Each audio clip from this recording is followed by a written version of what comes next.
YouTube. So hello. Hi to YouTube. Genau.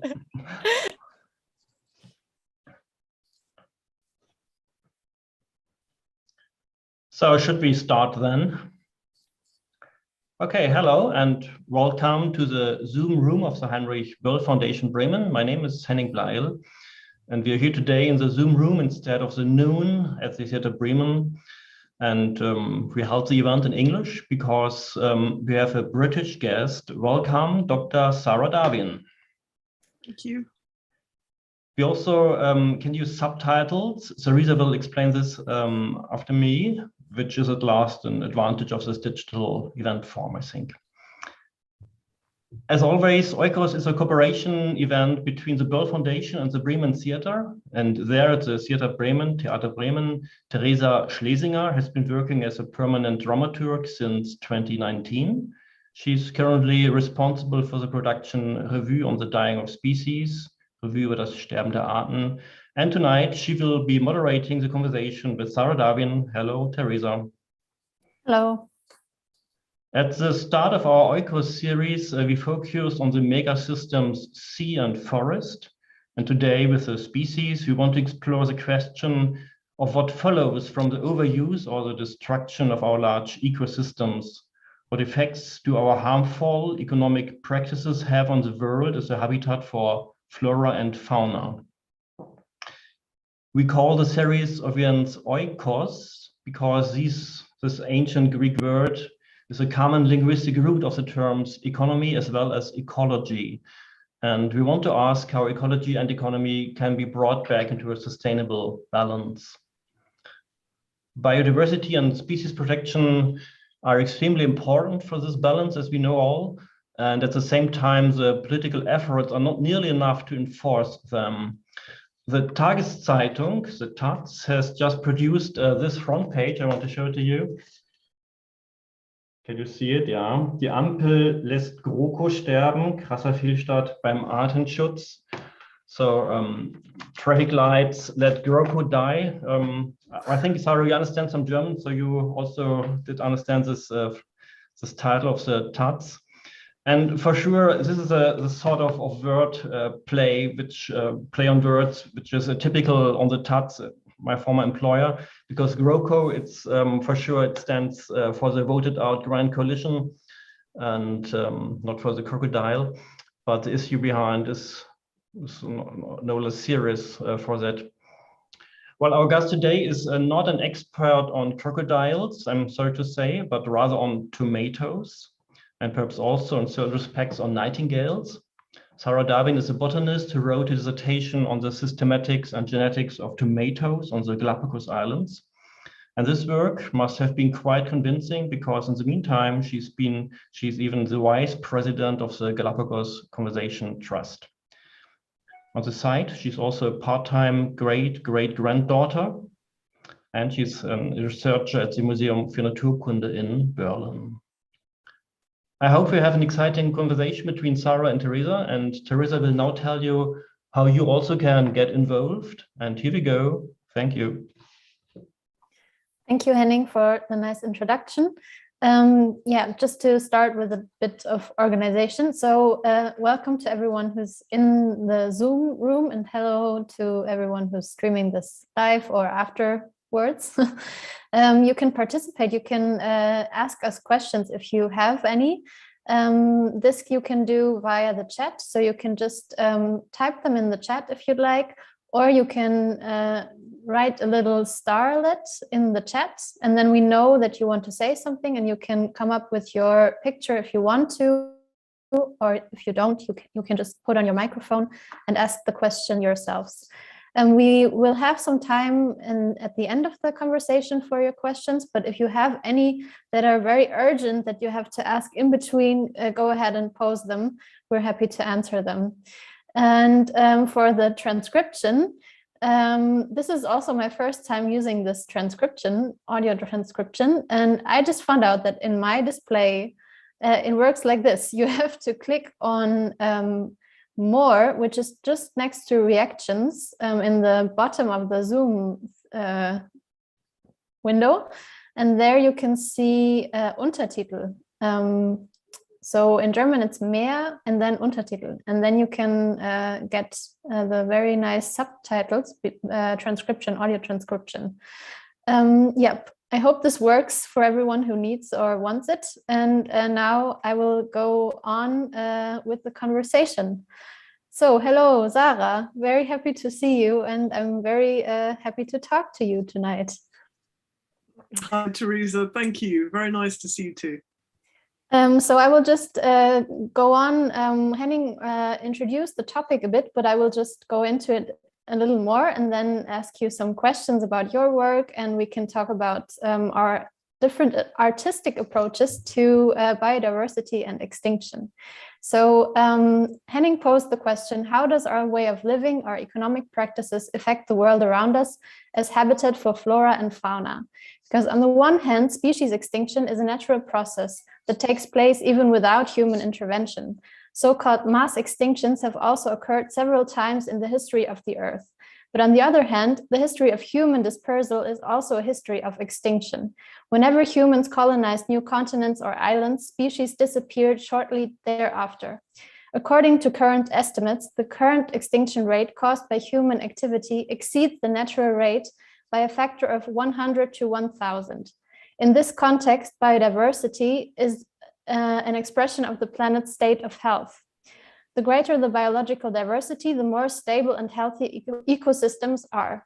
Changes in land use, above all, the conversion of natural ecosystems into industrial agricultural areas and urban regions, are considered the most important reason for the extinction of species. Global warming is also a growing threat, as the rate of climate change does not match the rate of evolutionary adaptation. So how do our economic practices, our food and mobility habits, and many more need to change in order to preserve biodiversity? Sarah, because you are a scientist, but also an artist, because you worked on several projects, and you call your work also art, which it is. But what makes this special? Because you, in our conversation before, you said that your aim is you want people to connect to nature and to science in a different way, to get to know it as something that we are a part of. So how do you do this? How do you communicate these difficult subjects? So I like the idea that humans can go forward to nature rather than back to nature, you know, because I think the idea that we're all going to go back to nature and leave behind all our technology is absurd. So we need to find a new narrative to be with nature. And when I first started this project on nightingales, so people may be aware, there are lots of nightingales in Berlin, all over the city, actually in the center itself. And when I first started the project, I discovered that people had stories that they wanted to share. So I started making this collection about people's experiences with nature, and found that, you know, this was something that we have to offer, and the scientists can learn from, if you like, the idea that there's tacit knowledge, that the public have knowledge, their own knowledge about nature, and also they have their own experiences and stories. So I've been collecting these stories now for quite a number of years. And I'm actually up over 450 different nightingale stories from all over the world, and growing. You know, every week I receive more stories. So if anybody's got a nightingale story, please do share it with me. And so, yeah, so trying to find a new way, a new narrative for the human-nature relationship. So learning about nature through art, is it something like this? Yeah, I mean, absolutely. I think I first was an artist, and then kind of wondered whether I was doing enough. So I thought, well, in order to help save the planet, I need to go and study science. So I went off and studied for many, many years, and kind of got to the end of my science degrees and thought, actually, you know what, art is such a cool way of communicating nature. You know, it's such a brilliant way to talk to people and to hear from people, to have this dialogue. So I think, you know, art and science can be brilliant partners in this communication. So this book that you talked about, it's called Nachtigall, ik hör dir trapsen, right? Maybe we can share the... You are sweet. It's actually called Berliner Nachtigall. Ah, okay, perfect. Maybe we can share the picture of it, if we have it, Larissa, if it's possible. We have the cover of the book for everyone who's interested. Yes, 1 second.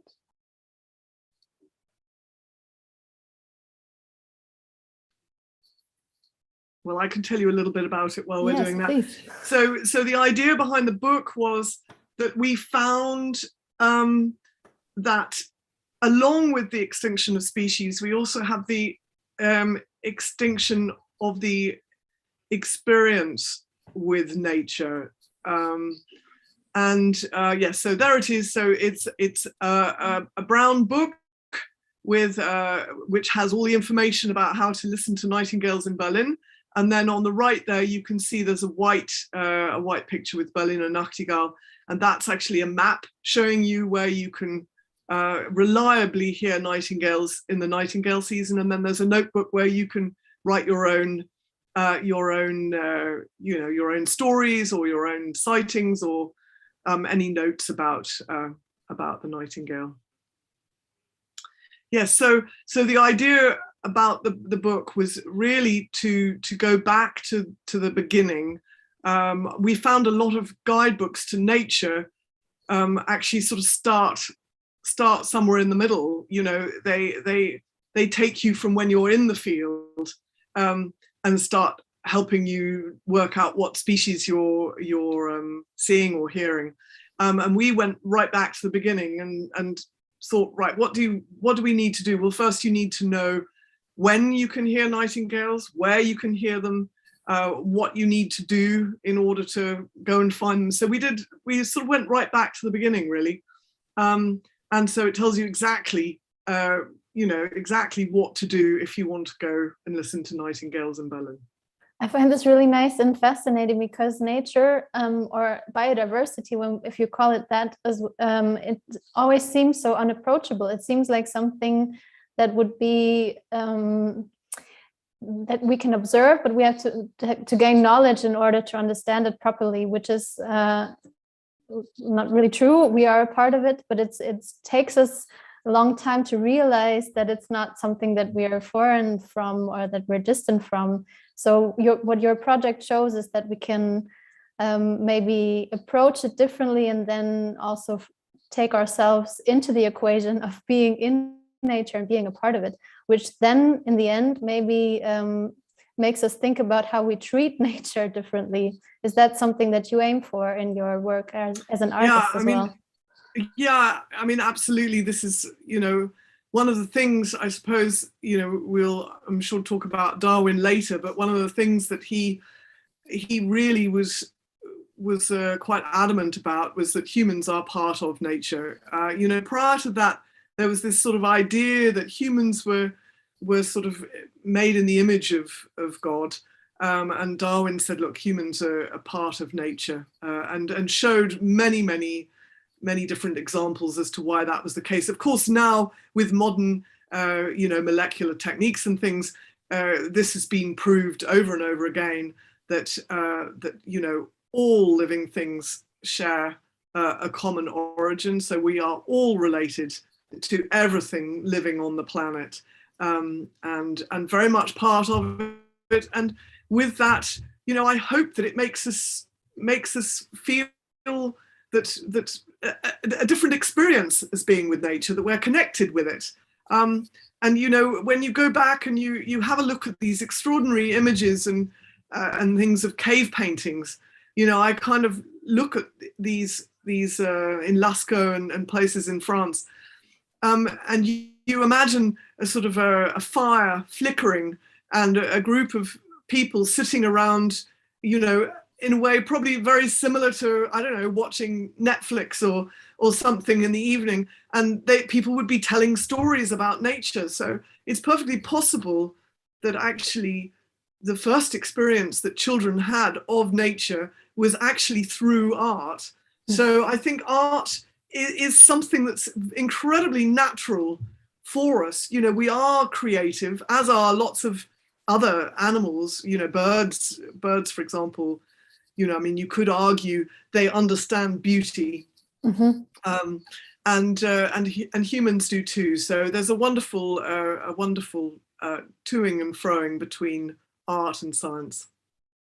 Yeah, I think that's really nice. It's also for us as theater makers something that we are basing our work on, because as you also said, you studied science for a long time, and then you came back to art in order to save the planet also, maybe because art can do something that science maybe can't, because it can touch us, or it can make us experience something in a different way, so that we maybe come out of the theater room and see the world in a different light, because we have experienced something deeper. And it's not just about the intellect that's understanding that, well, there are 150 species dying a day, but it's something about the feeling of missing something, or something is getting lost, and also the way we treat it may be something that we can change. And we're all, also what you told just before, we're all related with Charles Darwin. We're going to talk about it later on, I think so as well. But just to get back to this thought, we're all related, but the way we behave in our society right now, also, as mostly in Western countries, it's not something that we think about. It's like we're disconnected. Not, I mean, I can't speak for everyone, but mostly people are running around just thinking of themselves, because it's what we learn. And I think it's important for us as artists as well to offer a space where you can experience it differently. So that's our approach for the theater piece. And I think if you consider, you know, it's really only in the last couple of 100 years that we have been separated from nature. You know, humans have evolved or co-evolved with our fellow creatures on the planet for thousands and thousands of years, and it's only recently that we have sort of put ourselves in these wonderful houses with heating, and you know, they're kind of rodent proof and insect proof and spider proof and mold proof, you know, all these sort of separations, if you like, and this is very, very recent. So we need nature, actually. And we need to have contact with it. And so because I wanted to ask you this question, coming back to the nightingales, because you said one of the goals was to teach everyone, or give an insight on how to listen to nightingales. But what do you think?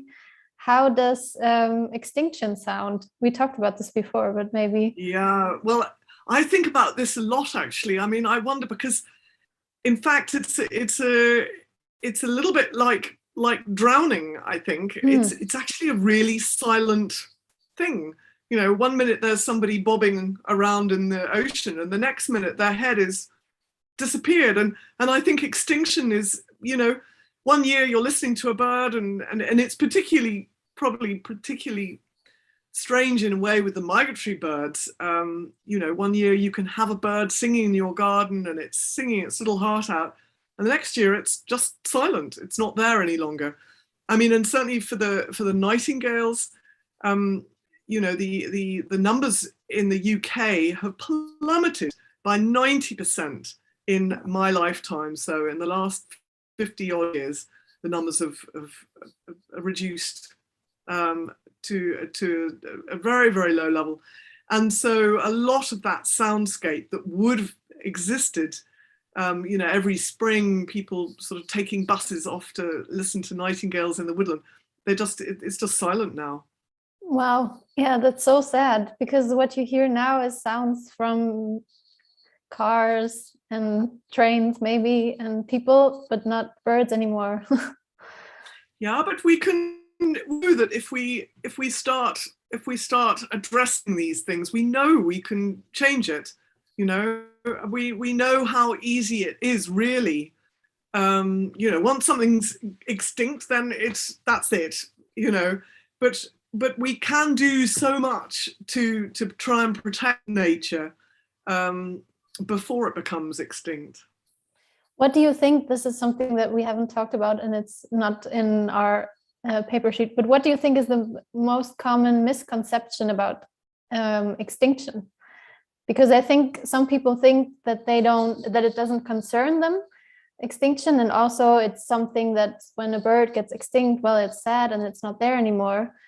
But actually, it's really important to understand that one species is related to a whole lot more in a whole ecosystem.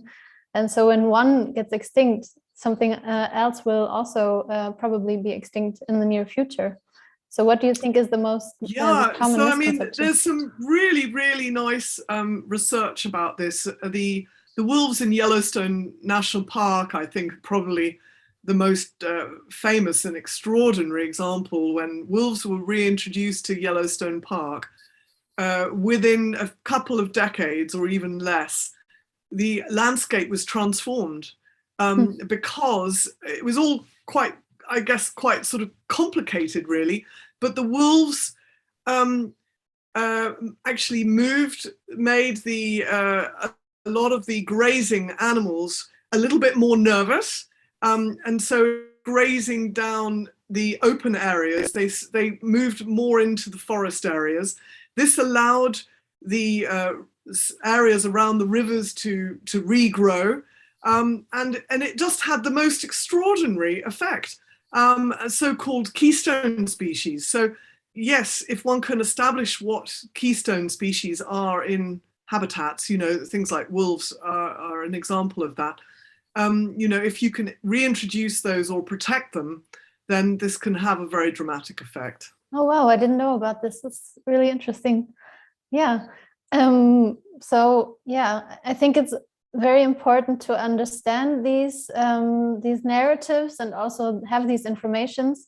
But coming back to what art can do, because I'm representing the Theater Bremen right now, so we're in the theater actually.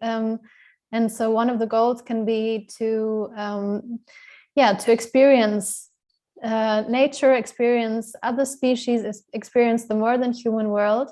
And so I would like to show a little clip about our theater piece, which can still be visited. I hope we are still able to show it in December. Revue über das Sterben der Arten, which is a project that we premiered last month, 1 month ago exactly, where we tried to do a bodily choreographic research on what connects us with all the extinct species that have gone extinct since humans have arrived on this planet. And it is an experience, and it's also something that we've been working on for quite some time. We've done the research about over a year. And then we had the text and went into the rehearsal room with 7 performers, and they tried to embody the information. So yeah, maybe we can show the trailer to get a look. Thank you.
Yeah, thank you. So this is a piece where you can see that they're walking the whole time, but this walking is transforming. So our motto of the evening is transformation.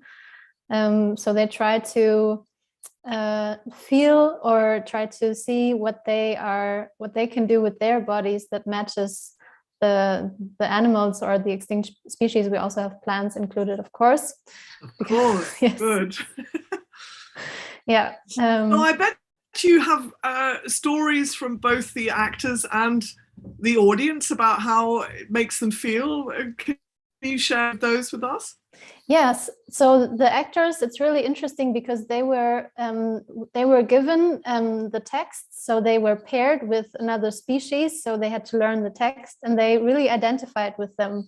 So they were really protective of this one species that they had to perform, and this was really nice because they also researched and then presented it to the others.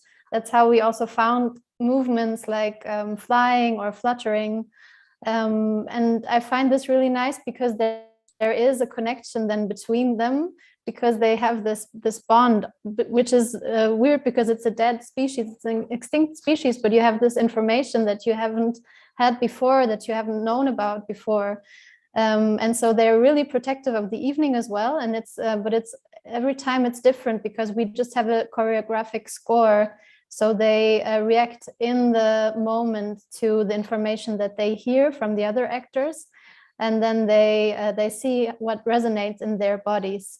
And the audience, I think, is really interesting as well, because you see that very different people come and watch it or experience it, because it's not a classic piece where you get actors that play different characters, but it's a set which is not fixed. It's more maybe a dance performance rather than a theater performance.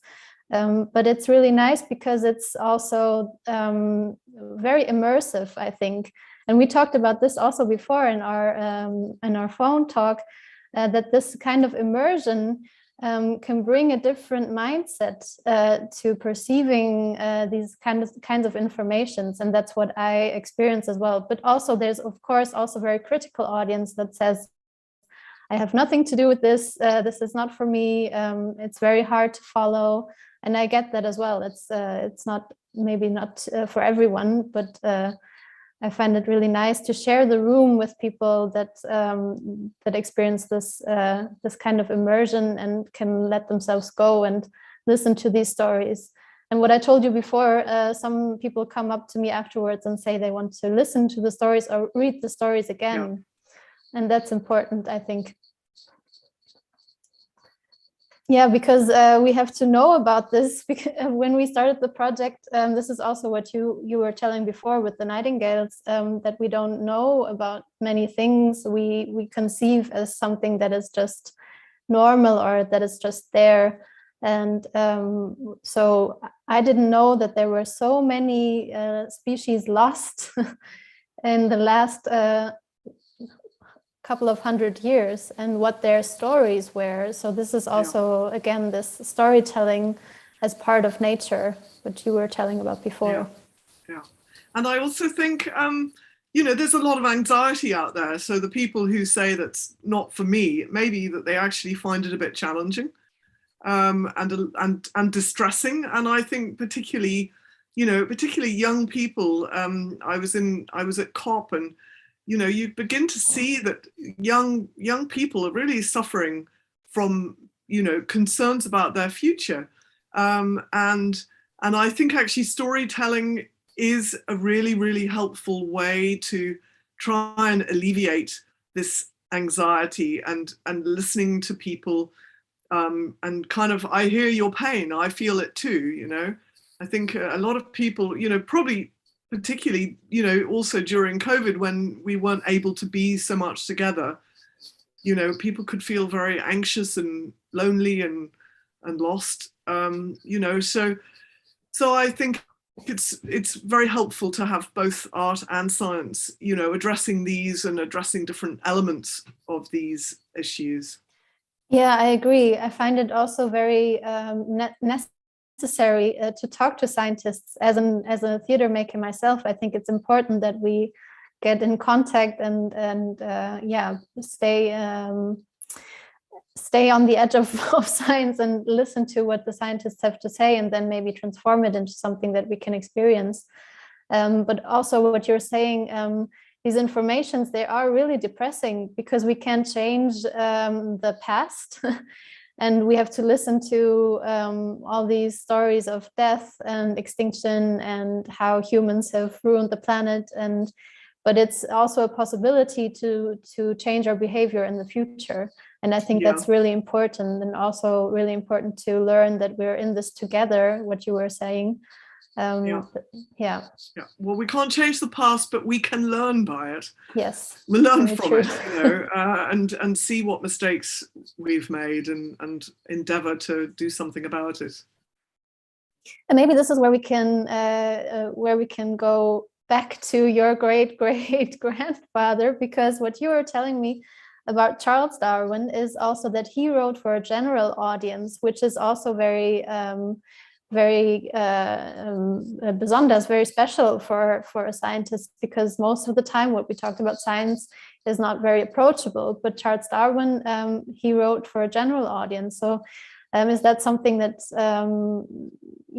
where you also begin to dock on? Can you say that? Like, yeah.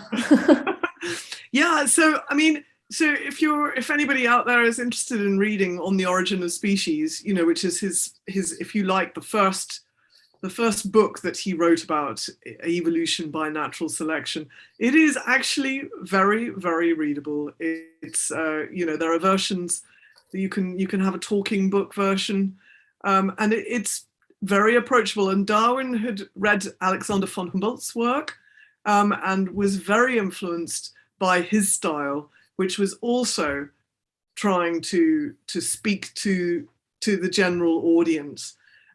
So that was very important. It was quite colourful. His writing, he does all the things that you're told to do, which he talks about the smells and the sounds, and when he's describing things like the rainforest, you feel you're actually there with him, because he's really good at conjuring up these powerful images using one's senses. So I highly recommend it. I think it's a book that a lot of people have on their shelves, but a lot of people don't read it. And so, I would highly recommend it, because I think, we were talking before about this whole idea of, a democratic knowledge society. Yes. That in order for us to be able to make decisions about the future, to be part of democracy, we need scientific literacy. And actually, evolution is the sort of basis of that science, and a really important foundation. And actually, it's really difficult to understand things like COVID if you don't understand evolution, because how would you understand this whole thing of mutations and how the mutations work if you don't understand evolution? That really becomes difficult.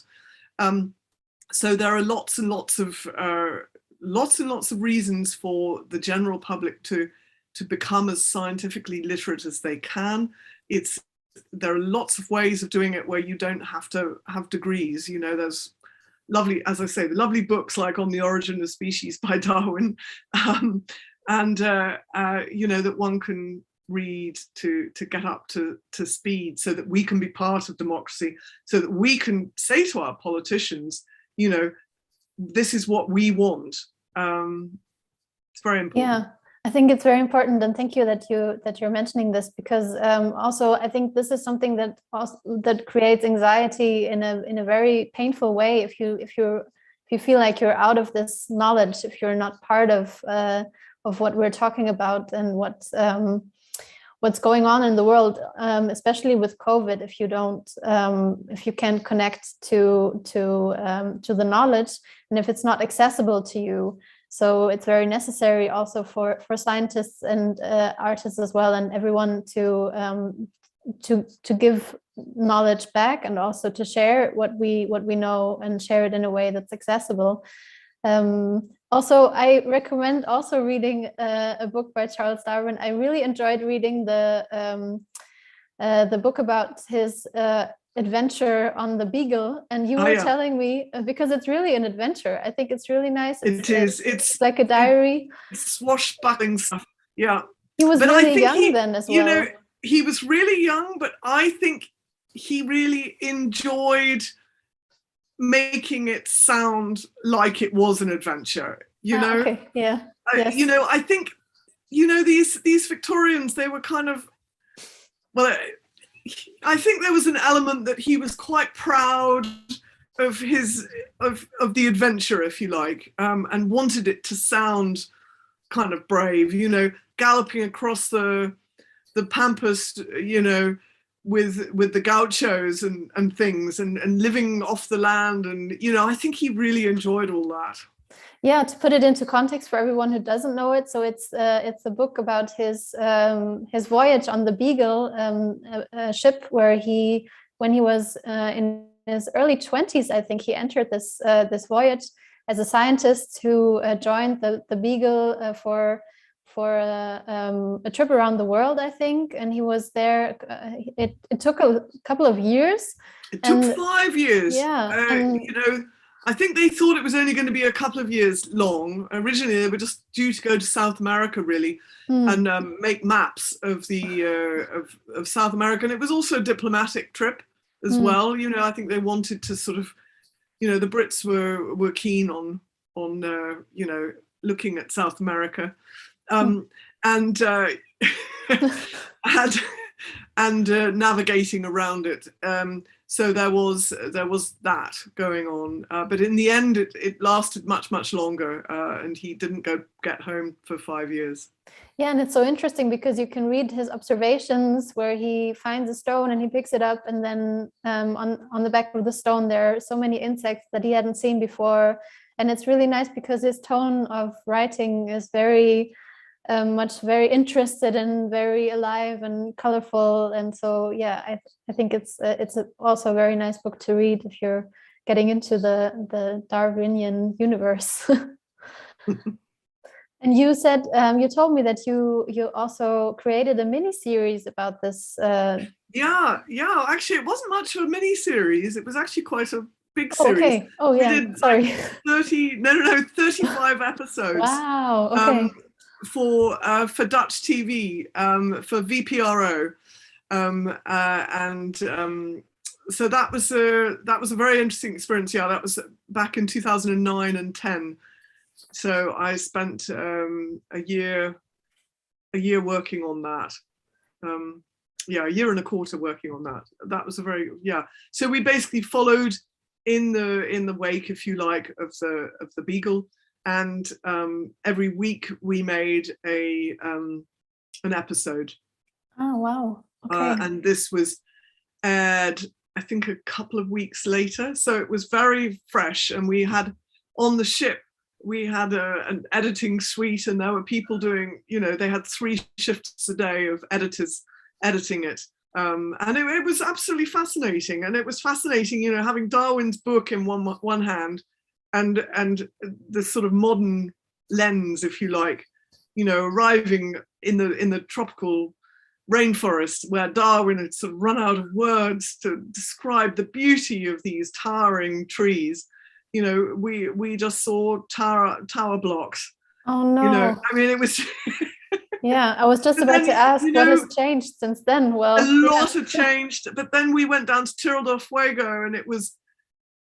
You know, it's different, a different experience. But I mean, the nature seemed so pristine. It was so beautiful there. But what was missing from Tierra del Fuego, of course, was sadly the indigenous people, which are pretty much extinct. Yeah, this is something we also forget about, that indigenous people also disappear and get extinct because human interaction with nature and with species also includes pushing away the ecosystems where indigenous people live, and so it's impossible for them to stay there. Yeah. Well, I sincerely hope that we're getting better at that. There were lots of Indigenous people at COP, and they very definitely had, they were highly respected and were definitely being listened to. So, one hopes that we've turned a corner there, hopefully. I want to encourage everyone who has a question to write in the chat if you have any, or if you would like to say something.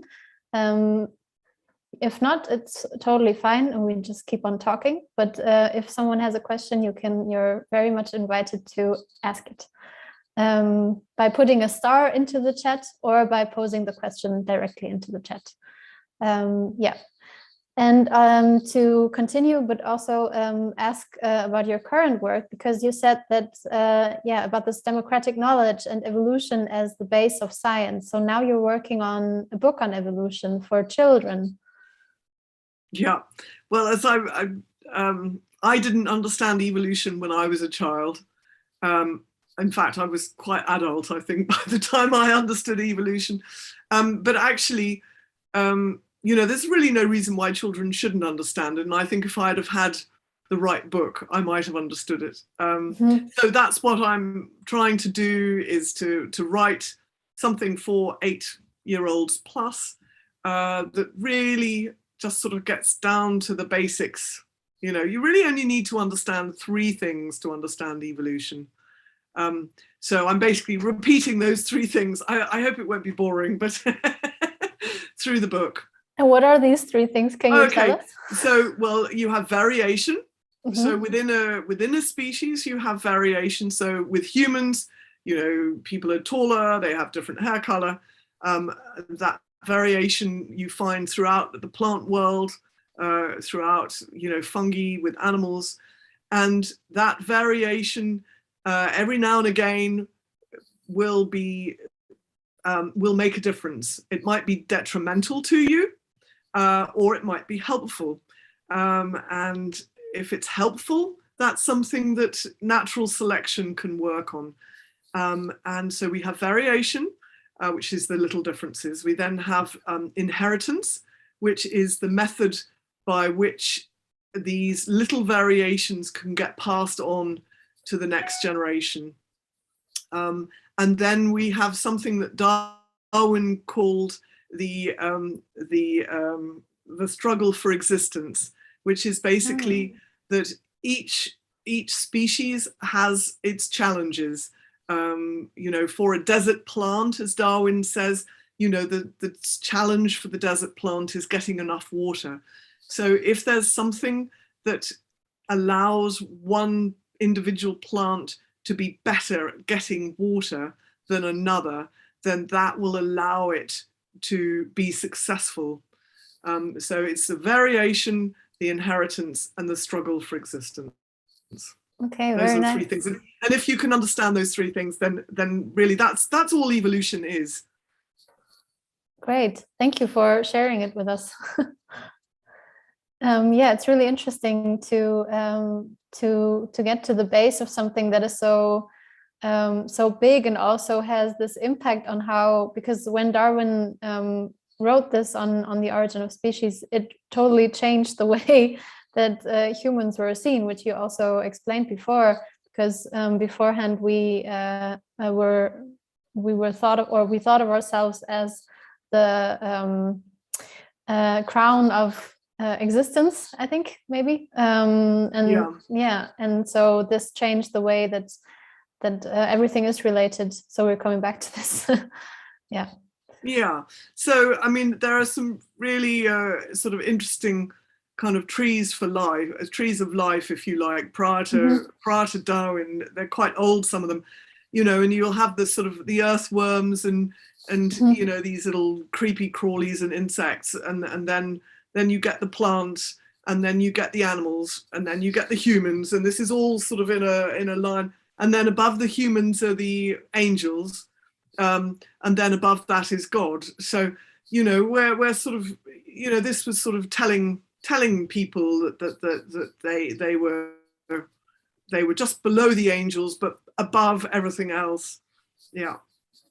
Yeah, I think it's really important, this point, which we're coming back to, but I think it's necessary to come back to it, that we're all related, that we also have bacteria inside of ourselves that are part of us, and that is not something that we're distant from if we talk about nature, if we talk about different species. And also if one fly gets extinct, maybe a frog that is dependent on this fly will also get extinct. So this is also very connected, and I want to stress that, because I think that's something that we're missing most of the time. And I want to ask you, because we talked about not being able to change the past but learn from it, so what would be maybe your most important tip, or something that you want to share in order to change the way that we treat our environment, or deal with this extinction rate and deal with the loss of biodiversity? How do we navigate through this? Okay, wow. Well, it's this is the realm of the super experts, really, to know how to deal with this, because I think if we had an easy solution, then probably we would be doing it. I think one thing that we can all do that would actually make a massive difference would actually to cut down on our meat consumption. Mm-hmm. A lot of people I know are vegetarians and vegans, and that I think is brilliant. But actually, you don't have to become a vegan. If you were just to cut down on your meat consumption a few days a week, or as many days a week, that would make a massive difference. And if everybody did that, that would make a very big difference, because of course we're still cutting down forests in order to have grazing pasture for our cattle. And this is still happening in areas like the Amazon. And if not for the cattle, it's for growing things like soya, which we then feed to the cattle.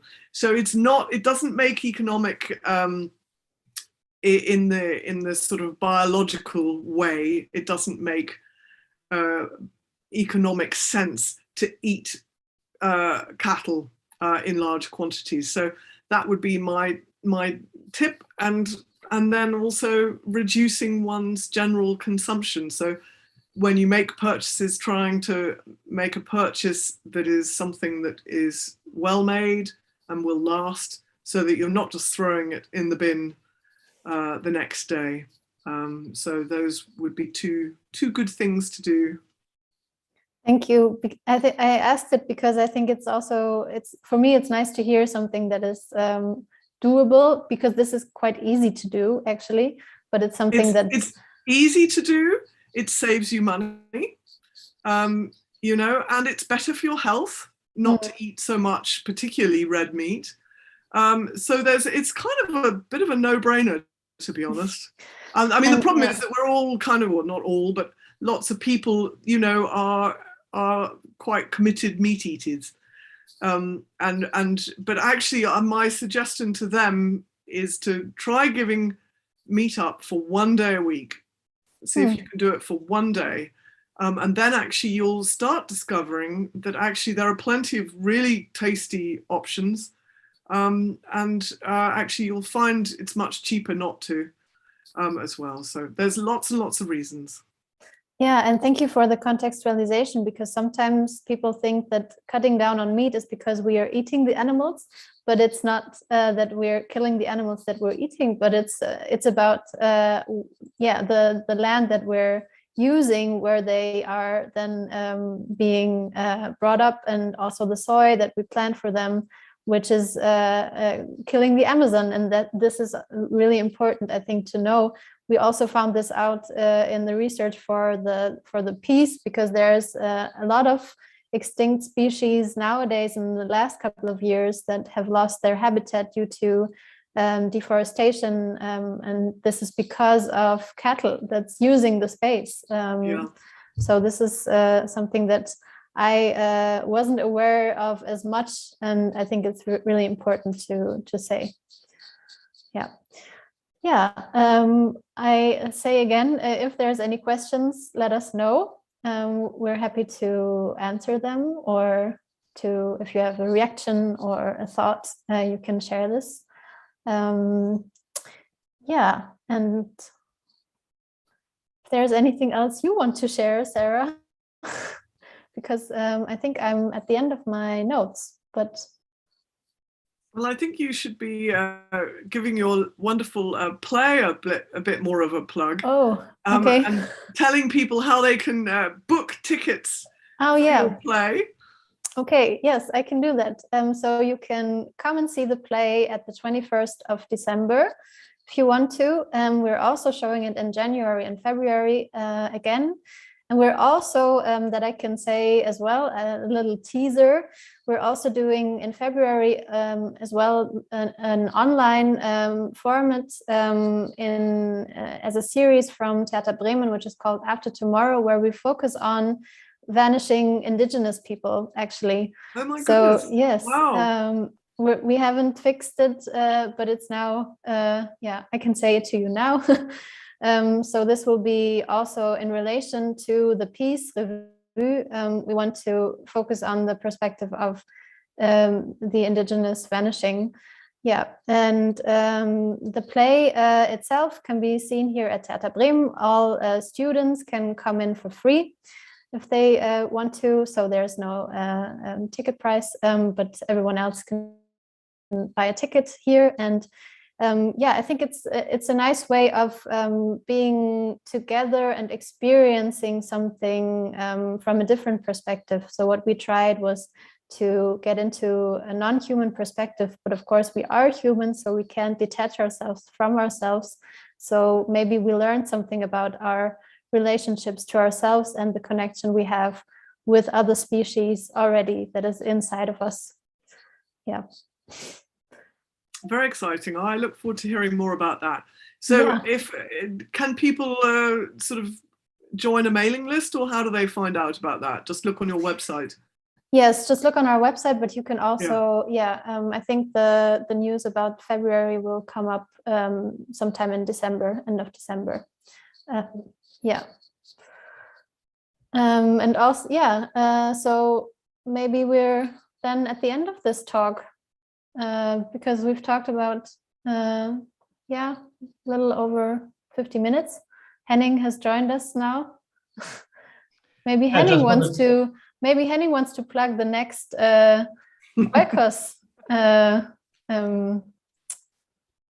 Veranstaltung. The next OIKOS, also. But I also wanted to say that what struck me listening to your conversation it's really the fact that it is not so long ago that mankind recognized the principle of species evolution.